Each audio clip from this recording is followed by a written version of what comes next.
Hi, everybody. Thank you so much for joining us today for this call with Tony Khan to discuss this Saturday's AEW Full Gear pay-per-view live from the Prudential Center in Newark, New Jersey.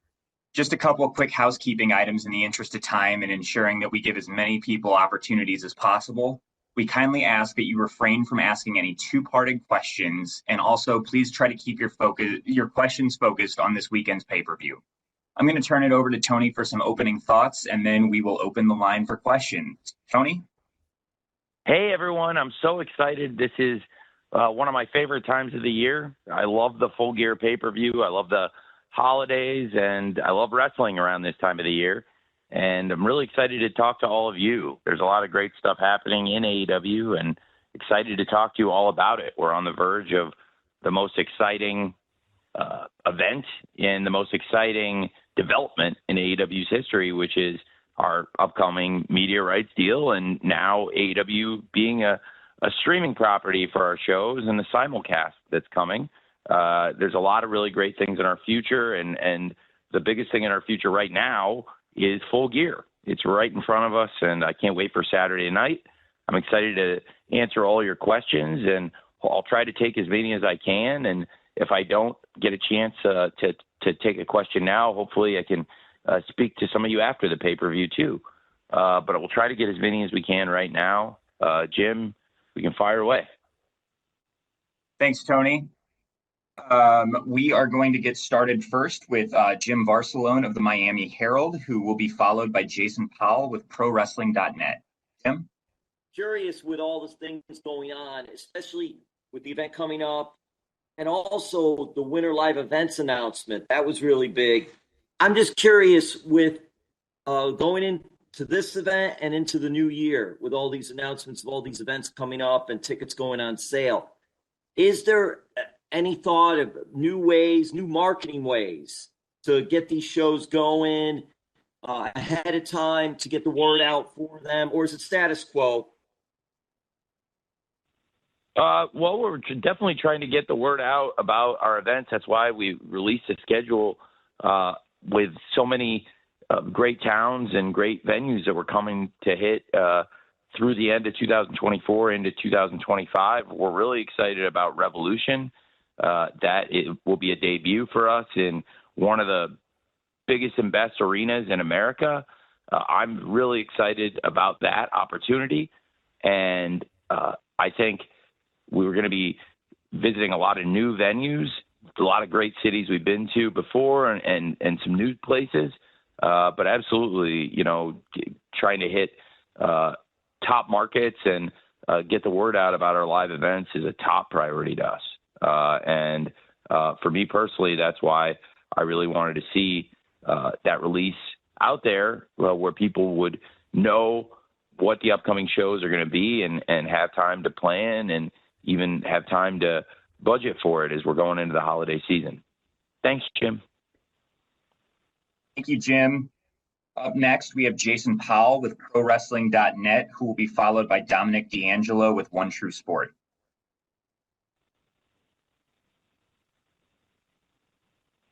Tony, can you hear me? Yep. Hey, I was hoping you could share an update on how Grand Slam Australia tickets are moving, and for that matter, whether you've decided if that event is going to be a pay-per-view, a TV taping, or just a big live event. Oh, well, we're very excited to make our debut there. We have sold thousands of tickets in the market, and it'll be a great debut for us in Brisbane, and hopefully the first of many shows down there. And as far as how it's going to run, I think it will present some challenges in terms of the timing of the event and the time zones as far as presenting it as a conventional pay-per-view here domestically. I think it's something to keep an eye on. One of the great things about our media rights deal now is the opportunity to have our TV shows also their streaming specials. All of the Dynamite and Collision episodes will be on TBS and TNT respectively, but they're also going to live stream on Max, which is really exciting. And I think it's a great opportunity for AEW. And Grand Slam Australia is in Q1, and it's going to be one of the major AEW events for sure. And it was part of the big live events announcement. Of course, we announced some TV shows, and it'll be a little bit of a different cadence for us going to Australia versus a normal TV week. But it'll be a great event, and everyone's going to be able to see it. I think the time zones present some challenges, and asking everyone to pay as a pay-per-view for that. So it's definitely something we're going to make available to our fans here domestically, though, for Grand Slam Australia. Thanks for asking. Thank you, Tony, and thanks, Jason. Dominic D'Angelo with One True Sport is up next and will be followed with a writing question.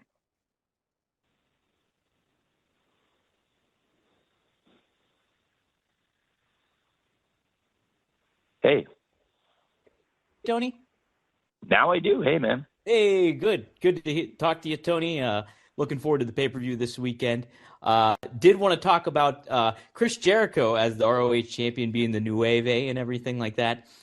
Is putting the title on him, does that speak to some bigger plans in place for what you have for the Ring of Honor brand moving forward in 2025 and in the years to come as well?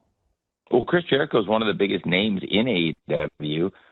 He's now a 9-time world champion, and any championship he holds, he adds credibility to it.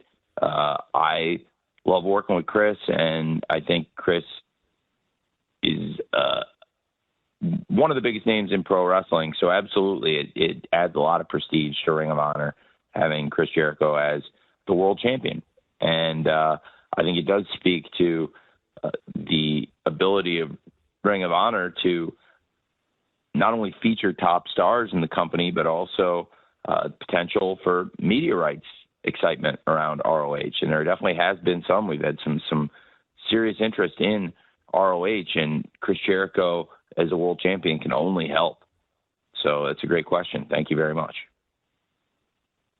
Great. Thank you, Dominic. Up next, we have a write-in from Andrew Baydala with Final Bell Media, and we're going to follow this up with Amy Nemedy from WrestleJoy. So, Tony, here's what I have. I wanted to ask about the involvement of the Costco guys in the Full Gear pay-per-view. How has that experience been for you and the team? And do you think we'll see more collaborations like this in AEW moving forward to appeal to a different demographic or audience? Well, it's been tremendous. It's been absolutely tremendous. It's something I've enjoyed. I have learned a lot about marketing and entrepreneurship from AJ and Justice. Those guys are tremendous. I really enjoy talking to them. Tomorrow I'm going to be on Fox Business Network talking about this collaboration with Big Boom AJ. And they've built a great brand. They're a really nice family. It's nice to see a father and son working together. And I think that's part of the appeal. Like, clearly America and people all over the world want to see this father and son. They're having a good time. They like spending time together, and they like watching Justice and the Rizzler grow up. And it's really a nice thing. And I personally have really had my eyes opened to what they've been able to do. It was so cool to hear their name on The Tonight Show and to be featured on The Tonight Show and have AEW discussed on such a prestigious platform. That was really cool. And that's just one example of the kind of high profile media that Big Boom AJ and Big Justice have been bringing to AEW. And we're very excited to have the Rizzler at Full Gear too. I think that's awesome. And it's a great collaboration, and absolutely it's indicative of the kind of great collaborations we want to have with our marketing partners. Thanks for asking. Thank you, Tony, and thank you, Andrew. Amy Nemedy with WrestleJoy is up next, followed by Dave Meltzer with the Wrestling Observer. Amy? Hi, Tony. Can you hear me? Yeah, hi. Hi. So I wanted to talk about Orange Cassidy and Jon Moxley for the AEW World Championship at Full Gear.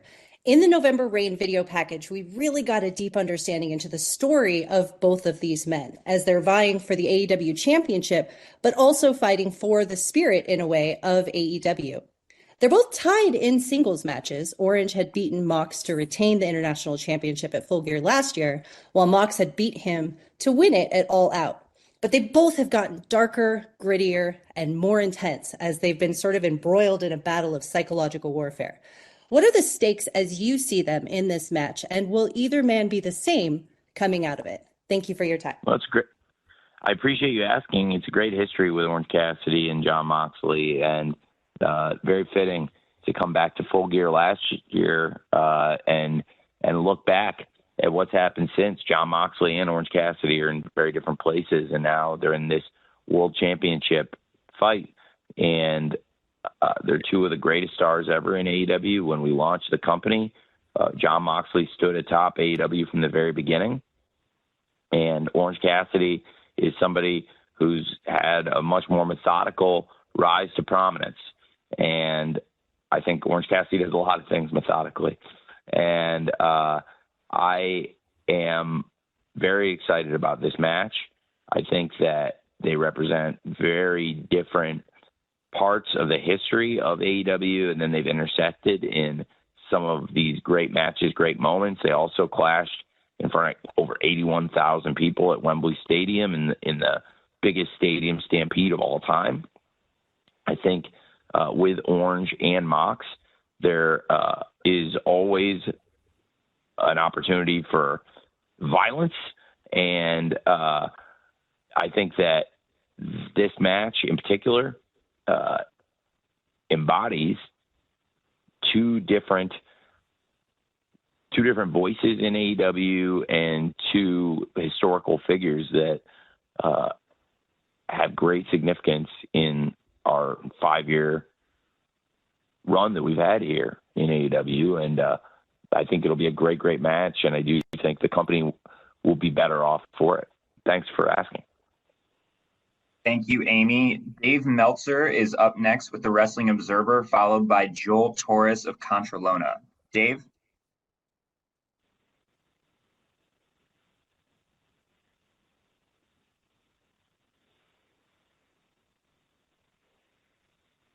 Dave, go ahead.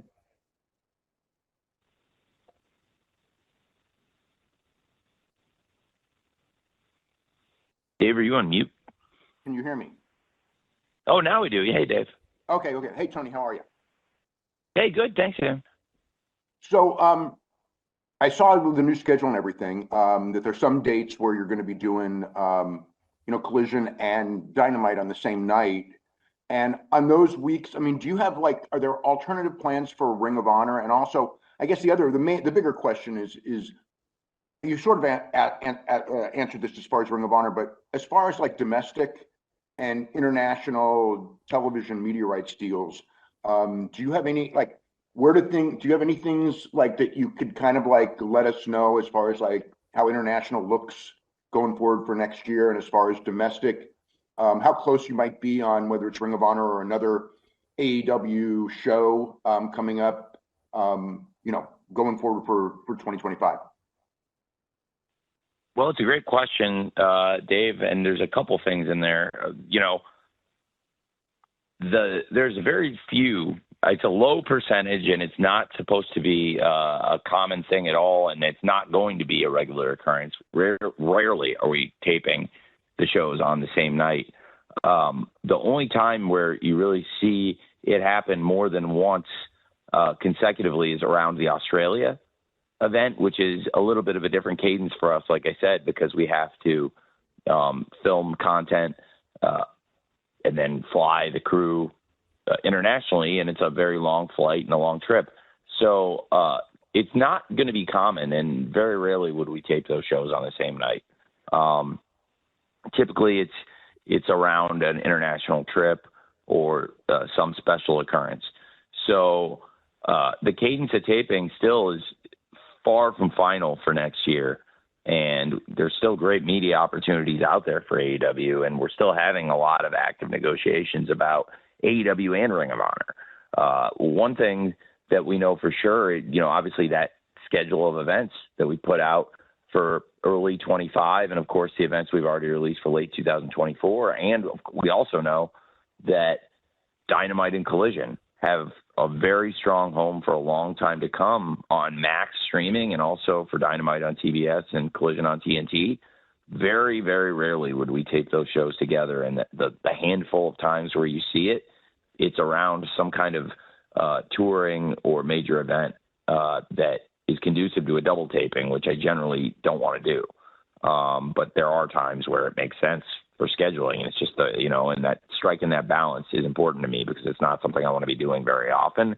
I try to do a lot of live Dynamites, and for Collision, I think as much as we can keep them as standalone events as possible, it's great. And as you see, the early part of the year when we launch Collision on Max, we've got some great live ones coming up the first few weeks of the year, and then around some of the international shows, there is a little bit of that double taping, but that is definitely not going to be the norm.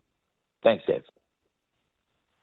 Thank you, Dave, and thank you, Tony. Joel Torres with Contralona is up next, followed by Ricky Chino with Sports Illustrated. Joel? I want to ask you about Mexico and AEW now broadcasting their shows on Mexican networks.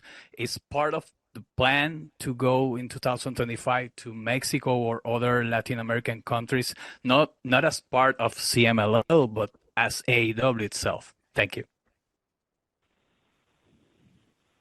Well, it's going to be a great opportunity for us. So just to make sure I have, would you mind asking again, just to make sure I have the whole question? I don't want to miss anything. It's good. It's okay. Now AEW Dynamite Coalition is part of, I think it's for Fox Network in Spanish in Mexico, right? Yes. Yes, it is. Yes, exactly. So I want to know if it's part of your plan to invade now Mexico and other Latin American countries, not as part of CMLL shows, but as AEW itself. Well, it's a great question. I've addressed this a bit, but just to reiterate, I would love to bring AEW to Mexico. I'm very excited about the partnerships that we have in Mexico. We have a great media partner with AEW and Fox Sports Mexico now. That's a new deal that we're very excited about. Also, we have great relationships on the ground with CMLL, the oldest professional wrestling promotion on the planet. They are doing amazing work. I really respect what they do, and I think we have a great collaboration. And the stars from AEW have been very well received in Mexico. When you watch the CMLL shows, and we've seen stars like Jon Moxley, Chris Jericho, Bryan Danielson, Mercedes Moné, Claudio Castagnoli, and many others go to these events, and they're getting huge, huge star reactions. It's amazing. And it's also great for us to have great stars from CMLL come to AEW. I would like to bring AEW to Mexico. If I could pick any venue to run in Mexico, I would love to bring AEW to Arena Mexico and to do AEW at Arena Mexico with the blessing of CMLL. And I do believe that it is possible. We've had great conversations. I would only want to do this with the full support of CMLL. And I think with the great relationship we have, I do believe it's possible. And it's something I would really, really like to do, to bring AEW to Mexico for live events now that we've got a great media partner in Fox Sports Mexico. Thanks for asking.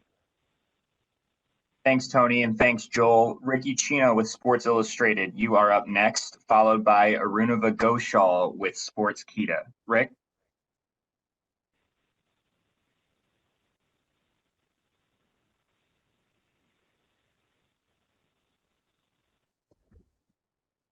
Hello? Hello, can you guys hear me? Yeah, hi.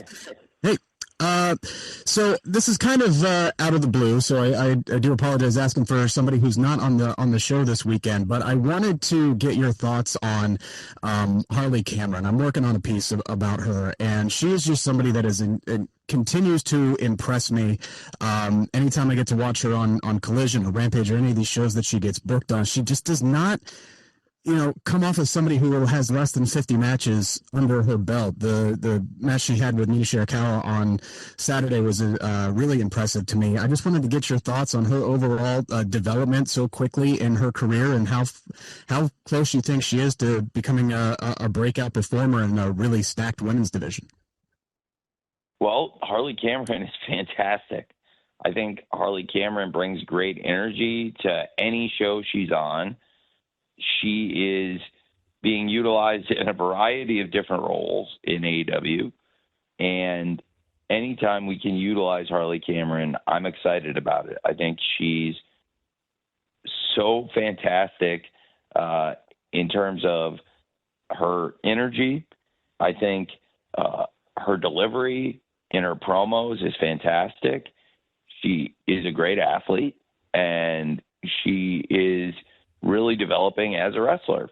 And I think Harley Cameron is a prime example to me of a rising talent in AEW, somebody that's building great momentum and has a great connection with our fans. So Harley Cameron is somebody that is really earning their spot on any AEW show that they're on, and I think she's doing a great job. Thanks for asking. Thanks, Tony, and thank you, Rick. Arunava Ghoshal with Sportskeeda is up next, and he'll be followed by John Alba with Wealth of Geeks. Arunava?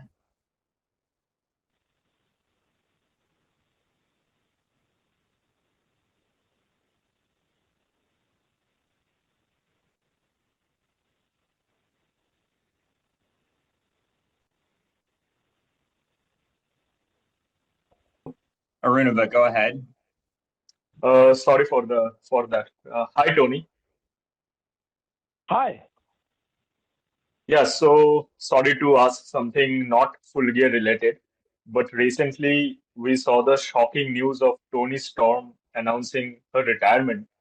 So just want to know if you had a chance to talk to her, can give us a little bit of detail what's actually going on. Thank you.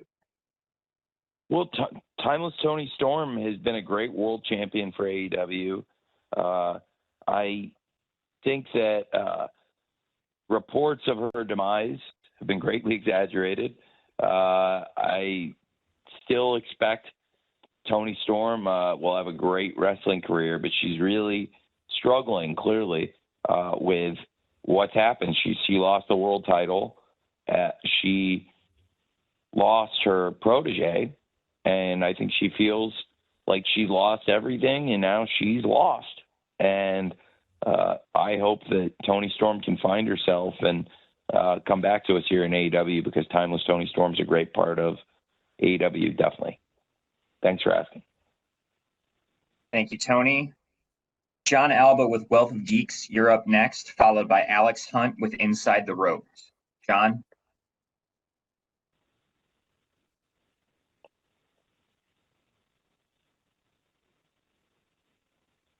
John's breaking down Nick's footage.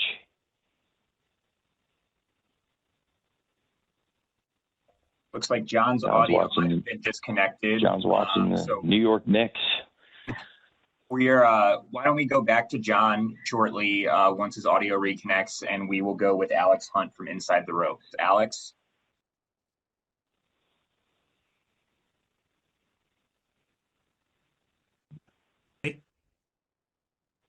Hi. Yes. Hi there.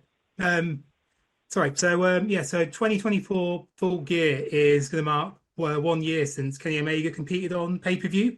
He's been recently kind of announcing that he's going to be fighting Gabe Kidd in the Wrestle Dynasty show. Can you give us any more information as to when we might see Kenny Omega back in an AEW ring? So I think that is an excellent question. I would love to have Kenny Omega back in AEW as soon as possible. He's one of our greatest wrestlers ever. We work really closely with New Japan Pro Wrestling. We'll be collaborating with them on the Wrestle Dynasty event to make it a huge show. And very excited to get Kenny Omega back, hopefully very soon in AEW. It's something that will help us a lot and means a lot to us. And absolutely, if we can get Kenny Omega going as soon as possible, I think it would be a great thing for us. And, I'm just excited that his health is better, and he sounds a lot better and looks so much better. And it will be a great thing for AEW to get Kenny Omega back here very soon. Thanks for asking. Thanks, Tony. We're going to try John Alba one more time here. John, are you ready to go? Tony, can you hear me? Yeah, John, Okay. you were busy breaking down the Knicks over there. Yeah. I was going to ask you about your collaboration with Karl Anthony Towns, but I think that might have to wait till next time. But appreciate you making the time. Excited to head over to Full Gear this weekend. Prudential Center, a venue you've run a lot in the past to a lot of success, one of the larger venues you typically run too. So in regards to the new arenas that you announced that you're going to be running into next year, a lot of them noticeably are going to require a configuration change, more intimate environments. Was there any strategy into how some of those maybe smaller, more intimate venues could play into the presentation of the television product? Well, I'll give you an example. I think if you look back at history, I think looking back several years, even to our first year of television, one of the best venues we run is Cedar Park, Texas, around Austin. I love that venue. Every time we go there, the energy is great. The shows are great. It's a great venue for TV. And then you mentioned the Prudential Center. What a great pay-per-view venue for us it's been. We've had some great TV shows there as well, but a lot of great events, including Full Gear a few years ago, and now going back for Full Gear 2 years later this weekend. The Prudential Center is an amazing venue for us. I'm excited to run Crypto.com Arena in LA, formerly the Staples Center. And I think some of these great TV venues that we're going to be going to, some of them returns and a lot of new venues. I think it's trying to capture that energy of some of our best television shows that have been in some really intense, exciting, packed venues like that Cedar Park, Texas venue just outside Austin, Texas. I love that building. We're going to be running that building again early next year in 2025. And I was looking for more venues like that. And I think that we've got some great venues of that size. I hope they all have the same great energy those fans around Austin bring, because every time we go there, I just love that place. And I think you'll see some more venues of that size and scope, and hopefully the same kind of energy. And if we get all the TV shows with that energy 52 weeks a year, then we'll be in really, really great shape. So that's some of the idea between looking to TV venues of that mold and then also running some of the biggest and best arenas throughout the country for our big pay-per-view shows too. And thanks for asking, John. Thank you so much, John. Up next, we have Bill Pritchard with WrestleZone, and he will be followed by Ella J, a wrestling gal.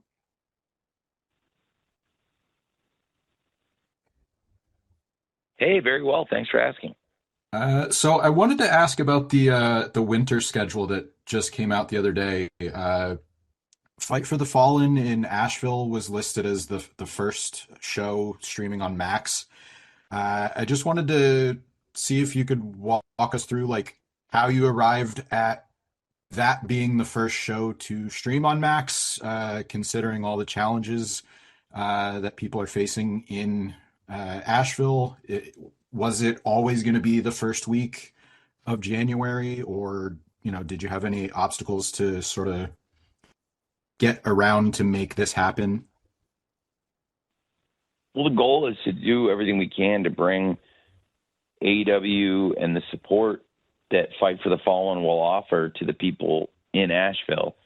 And the hurricane damage and the aftermath, it's tragic and terrible. And I just wanted to do something to try to help out and also to put a spotlight on what these people are dealing with and what a terrible, terrible situation this is. And Fight for the Fallen is a great wrestling show year in, year out.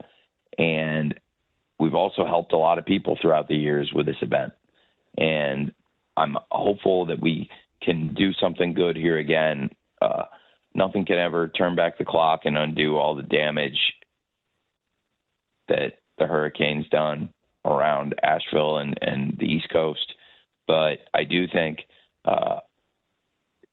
it's the right thing to do to come in and try to help, and also to make Fight for the Fallen one of our signature AEW wrestling events, the first ever AEW Dynamite on Max. I think from the very beginning, we're showing that this streaming era, we're going to put our very best foot forward, and that best foot forward is Fight for the Fallen.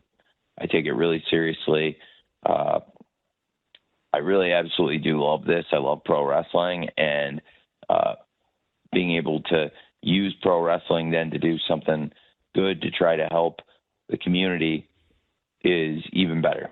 And that's the idea here. It's going to be a big week for AEW and for Warner Brothers Discovery with the simulcast launch of AEW Dynamite on Max and TBS, and then later that week with AEW Collision launching on Max and TNT, and making this week Fight for the Fallen is a huge part of our plans. Thank you, Tony, and thank you, Bill. Ella J, a wrestling gal, is up next, followed by Mike Johnson with PWI. Ella?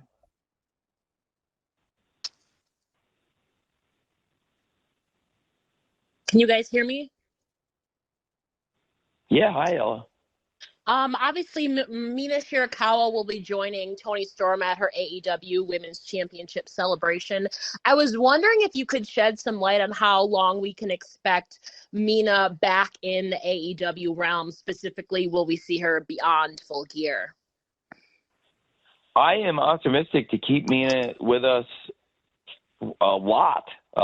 Mina Shirakawa fits in really well in AEW, and she's been a great part of the show. We'd like to have her here as much as possible. So coming up after Full Gear, I'm optimistic Mina Shirakawa can join us more frequently, and we'll see what that can be as far as her schedule with AEW and Stardom simultaneously. But we have a great relationship with Stardom now. Love working with Stardom and Mr. Okada and the great Bushi Road executives. And Mina Shirakawa is a great star for Stardom, but also now a great star for AEW here in America and all over the world. So I'm glad you asked, because I feel that Mina Shirakawa adds a lot to AEW, and I would like her to stay indefinitely, more regularly, and be with us more frequently. So thankfully, Stardom is open to that, and they've been very kind about opening her schedule up to us. So I expect to see Mina Shirakawa here a lot in AEW going forward. Great. Thanks, Tony. Brad. Appreciate it. And thank you, Ella.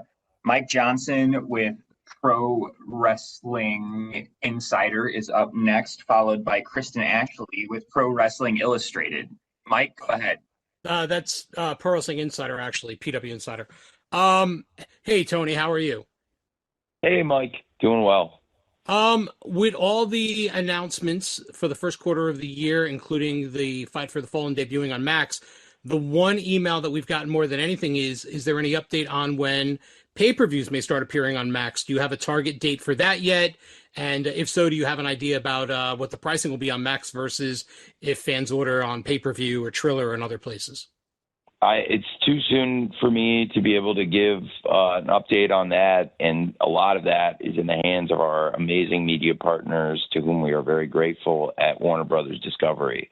We have a great relationship there, and it is a blessing to bring pro wrestling back to TBS and TNT, and now launch pro wrestling for the first time ever on Max. I'm really excited about it, and I know that the simulcast of Dynamite and Collision will be something the fans can look forward to kick off 2025.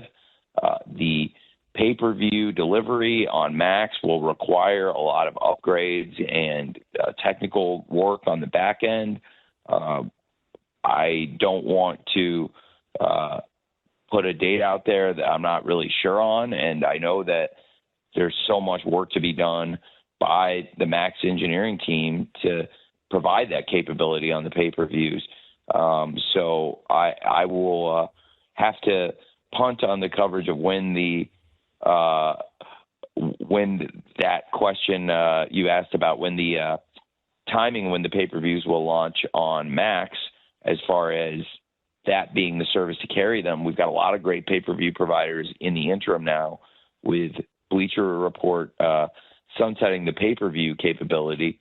We do have, of course, YouTube, PPV.com, Triller, Fight TV, and all of our cable and satellite providers, a number of other ways to see the pay-per-view in the interim, and really looking forward to when Max gets that delivery system up and running. And I think when it is up and running, we do have a plan for the delivery, including how that will work for the Max subscribers.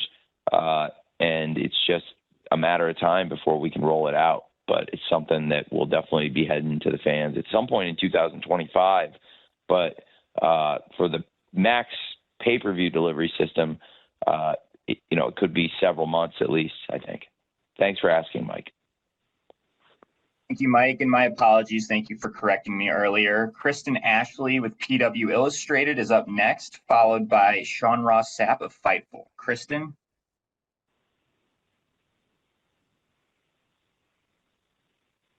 Hi, Tony. Hey. Hi. Okay. So AEW has done really well with giving opportunities and molding talent from the indies. You can clearly see that on every single one of your pay-per-views. How does AEW plan to foster talent development in the future in the wake of the WWE ID program? Well, it's a great question. I think that we still are looking at top young wrestlers every week, international wrestlers and domestically. It will be interesting to see the first time we have a talent that is under one of those that we bring in. I think I'm not completely sure how those deals are going to work. I've heard some stuff about there being matching rights with the people that have signed them, which would be an interesting thing. I have some thoughts on it, but I will reserve my judgment until I actually test such a mechanism. So I only know what I've read about them, but it's interesting. And I think for us, we have a great roster right now of wrestlers spanning all ages, from very, very young wrestlers to decades of experience. And identifying young talent is really important to us. So it's something to continue looking at. We bring a lot of top young wrestlers into AEW and Ring of Honor. And so far, it has not been a major conflict with any of those talents being signed elsewhere and it impeding their ability to work with us. But it'll be interesting to see how that goes in the coming future. Obviously, that's a recent development. Thanks for asking. Thank you, Tony, and thanks, Kristen. Sean Ross Sapp with Fightful is next, followed by Rich Fan with Pro Wrestling Torch. Sean? What appears to be an adjustment in the live event strategy and announcing a number of shows, at least through March, well ahead of time, as well as some venues that are different. For example, Broadbent Arena instead of the Yum Center, a new venue in Phoenix. I know you all are going to Clarksville and Knoxville for the first time, the new arena in Oceanside. What all has went into determining what size venues you should run, how far ahead you should announce them, and the like?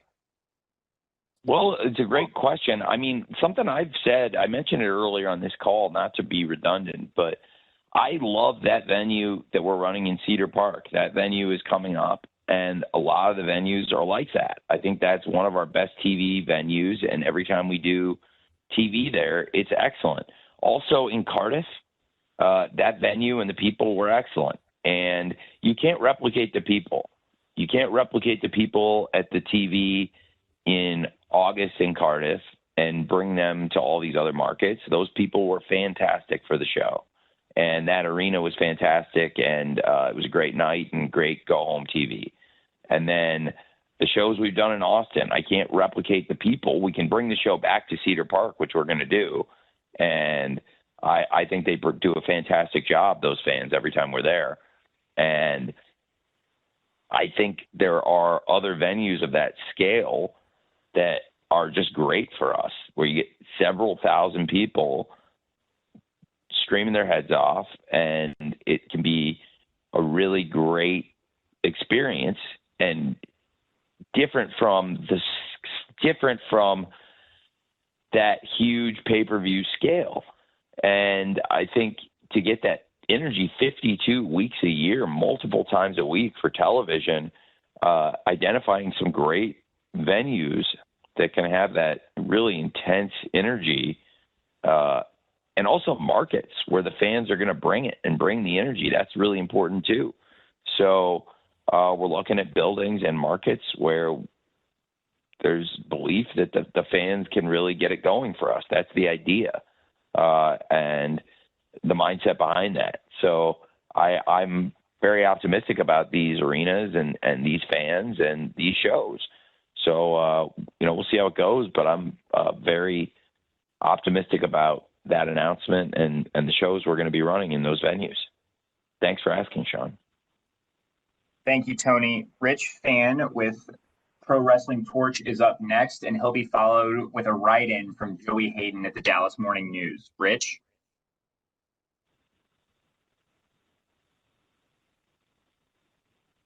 A few years ago, actually 5 to be exact, I asked you in a face-to-face question about the chance to have single stars that were black in the main event scene. And fast forward 5 years, have a diverse array of talent there in your company.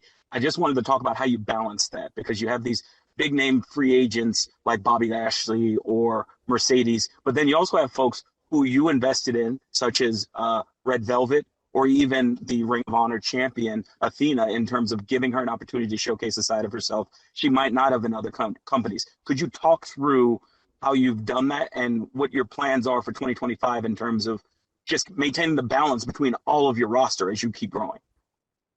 Well, I appreciate you asking. We have a great roster of wrestlers here, and as you said, some of them have arrived to us via free agency, and then there's some that joined us working their way up the card. And I think Athena really is more of an example, to be honest, of somebody that was a big free agent and has also unlocked part of her personality in a different way. And I think that's awesome as well.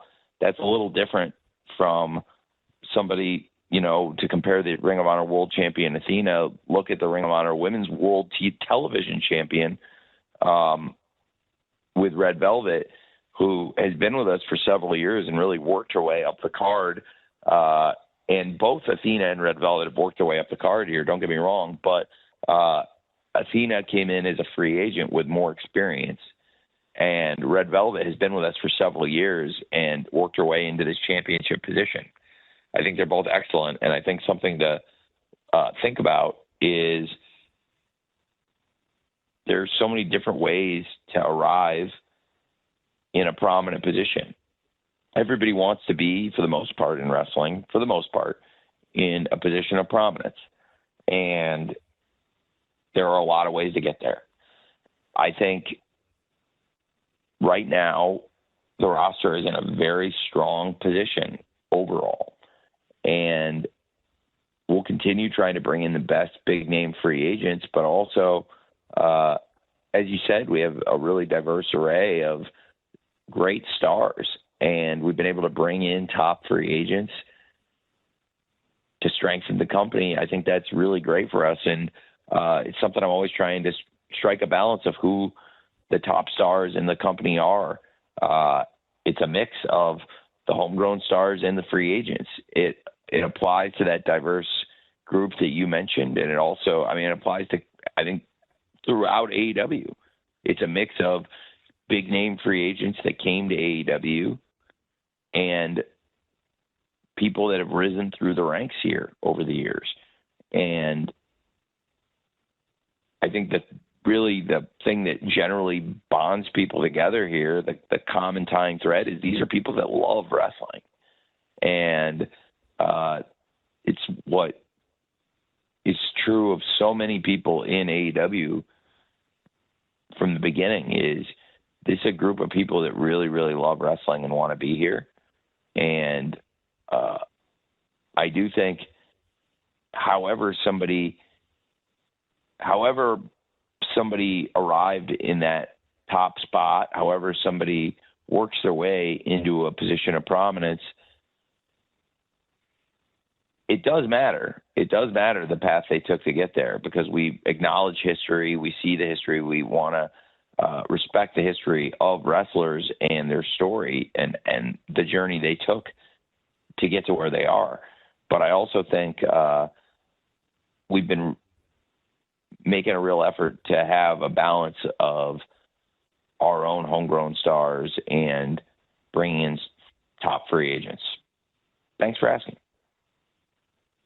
Thank you, Tony. We have a write-in here from Joey Hayden at the Dallas Morning News, and that will be followed by Brandon Thurston with Wrestlenomics.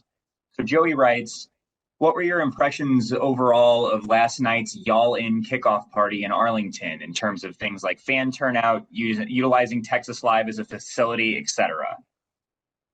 I really very encouraged and excited about what's happening down in Arlington around AEW All In Texas. It's been great support from the local market, and we've had a great experience down there with the fans in Arlington and the government. They are so supportive of this event, and I think the AEW Live Events team has done a great job. Everyone had a great time at the party, and that Texas Live is really a cool thing. You know, AEW, a lot of us got to spend a lot of time in Arlington and around that area because we were doing shows there every week, and it got me really pumped about All In. I'm so excited for the event, and I just really, really, I can't stress enough. I'm so grateful to the fans there around Arlington, Texas, and fans from all over Texas.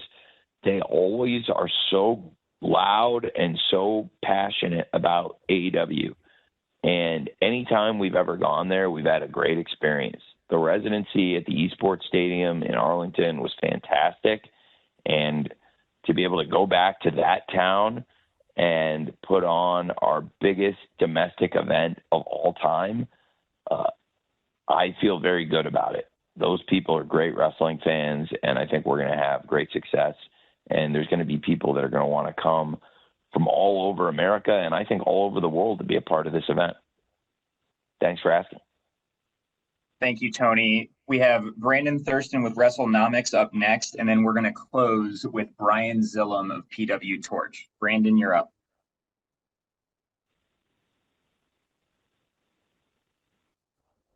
Give us any update on the future of Rampage. As we know, Dynamite and Collision are being renewed as part of the new deal, but it's unclear if Rampage is going to continue to be a weekly TV show in 2025. Well, thanks for asking. I'm still working on our media rights. We got a great deal done with Warner Brothers Discovery. It's a massive increase in our revenue, making several times more and producing the 4 hours of television that you referenced, with Dynamite every Wednesday on TBS, also now streaming on Max, and Collision every week on TNT, also streaming on Max. For Rampage, it's been something I really enjoy doing since 2021.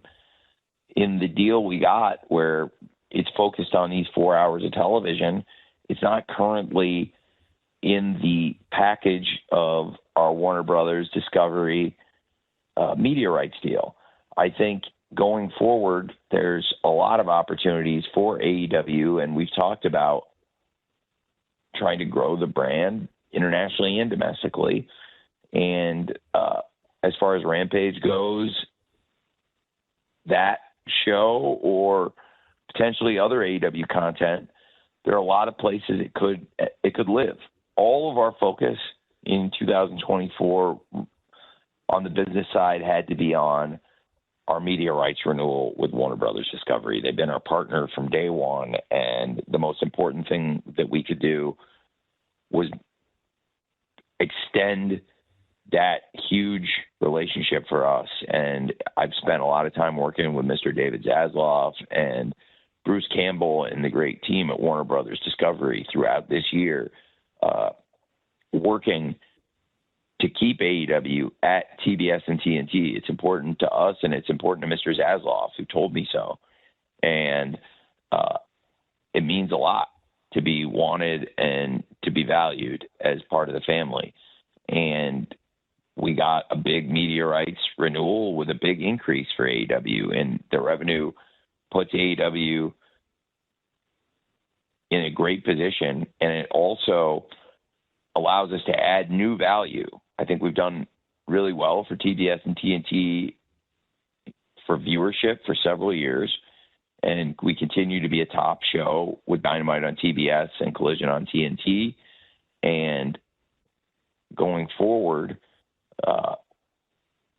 we can add even more value now as a streaming property on Max. Rampage is a show I love, and I've loved doing the past 3 years. As far as where it lives or what AEW shows outside of Dynamite and Collision will be running next year, I think that's still something that remains to be revealed. And we're still working on things, but the biggest things for us are the things we've accomplished with announcing the Dynamite and Collision and the plans for streaming on Max. And I think everyone should stay tuned as to the future of Rampage or other AEW programming. Thanks for asking, Brandon. Thank you, Tony. We are going to close with Brian Zillum of PW Torch. Brian.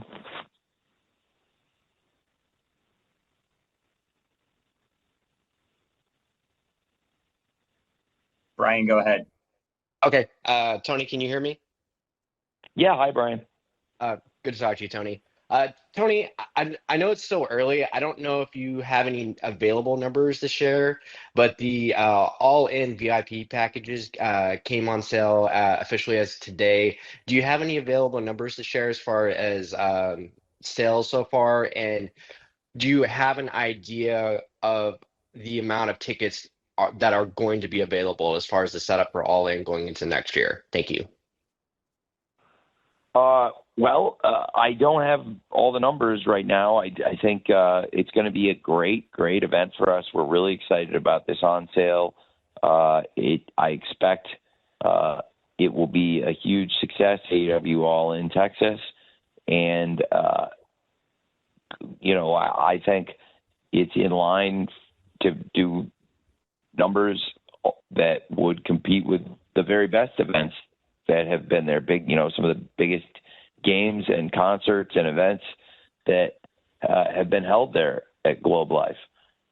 I am very optimistic about it. I don't have all the numbers in front of me right now, Brian, but certainly we expect it'll be one of our biggest shows of all time and one of the biggest events ever at that stadium. Thank you, Brian. Tony, any closing thoughts here before we wrap? Thanks, man. Yes, I really appreciate all of you joining us. This is a very exciting time. AEW Full Gear is one of my favorite events.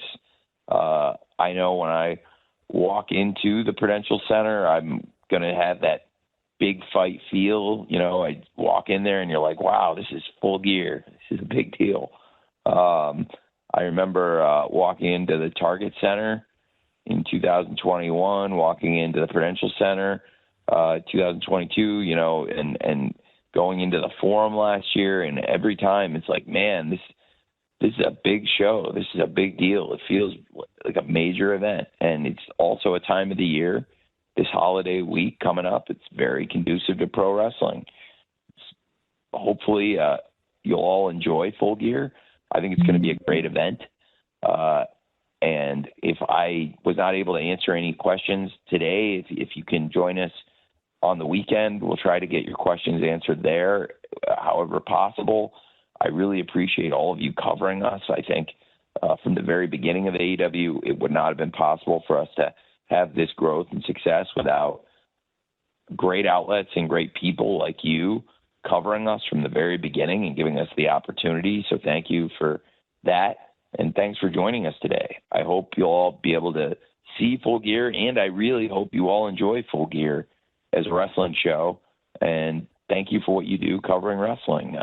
And I hope you all have a great rest of the day, and hopefully you all enjoy Full Gear on the weekend. Thanks for joining me for the media call today. Thank you, Tony, and thanks, everybody. We're now at the end of our time, so we'll be distributing an audio recording to all attendees shortly. And again, we thank you for being a part of today's call. We're looking forward to you joining us for AEW Full Gear this Saturday. Have a great rest of your Thursday and have a great weekend.